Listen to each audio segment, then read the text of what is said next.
you ever been told that you're too bossy? Or maybe you're the friend who always knows the rules of the game when everyone else is cheating? Well, guess what? You're not too bossy. You might just have a superpower. You might be the rule keeper. That's exactly where our story starts.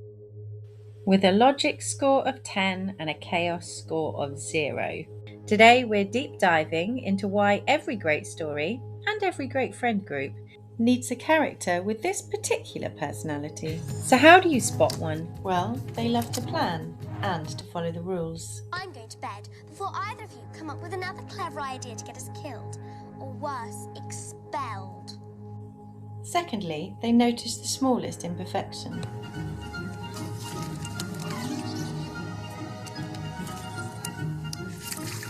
And third, they believe they're doing the things the right way, and that is the only way. To a rule keeper, a messy room isn't just about a mess. It's about a problem that needs solving right now. She already fluffed that pillow. Monica, you already flipped, but it's fine. Inside a rule keeper's head, there is a tiny voice that says, "It could be better." This is why Hermione gets frustrated when people don't take magic seriously. You do it then if you're so clever. Go on. She's not trying to be mean. She's just worried that if the rules aren't followed, everything will go wrong. Look at Zazu. When Simba breaks the rules, Zazu doesn't just get mad, he gets stressed. Rule keepers feel like the weight of the world is on their shoulders, and if they don't keep everyone in line, who will? Being a rule keeper is a big job, and it's not always easy, especially when your friends are rebels or chaos makers. But how do you write a character like this without making them boring? And who is their absolute worst nightmare to be stuck in a room with? Let's find out. Every hero needs a villain, but rule keepers have someone even worse: the fun seeker. Imagine putting Zazu in a room with a character who thinks the rules are just a suggestion. To a rule keeper, this is a total nightmare. It creates instant drama because one wants order and the other wants freedom. Well, he's the future king. Then there's the boss. This is someone who doesn't just break the rules, they want to be the boss. Because I said so! When there are two people that want to be in charge, one because of the rules and the other one because of power, I got the bad guy. That's my job. sparks fly. This is why Hermione and Harry Potter clashed. She wanted to follow the book, and he wanted to follow his gut. So now let's look at a few tips on writing your own rule keeper character. Tip 1. The pet peeve. Want to write a great rule keeper?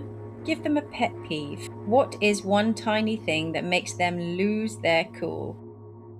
Maybe they can't stand it when someone chews really loudly, or they have to fix every crooked poster that they see. This makes your character funny and human, rather than just a hall monitor.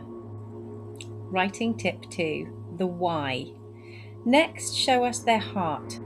A rule keeper isn't strict because they're mean. They're strict because they care. They think if they drop the ball, someone's going to get hurt. If you show the audience that your character is actually trying to keep their friends safe, they will love them for it. Listen to me. The human world, it's a mess. Life under the sea is better than anything they got up there. And writing tip 3, the big change. Finally, give them a breaking point. The best story for rule keepers are about learning that it's okay to be imperfect. Maybe they have to break a small rule to save a big friendship. When your character finally realizes that being kind is better than being right, that is the winning moment. Friendship and bravery. Rule keepers are the glue that holds the world together. They are the planners, the protectors, and the ones who make sure that the dragon doesn't actually eat the night. So, are you more of a Hermione, or are you the one making the mess for her to clean up? Let me know in the comments, and let me know which personality you want me to do next. Don't forget to like and subscribe so that you can check out more of our deep dive videos into the 9 personality types that make up a great story and great conflict. And I look forward to seeing you in the next classroom. Thank you.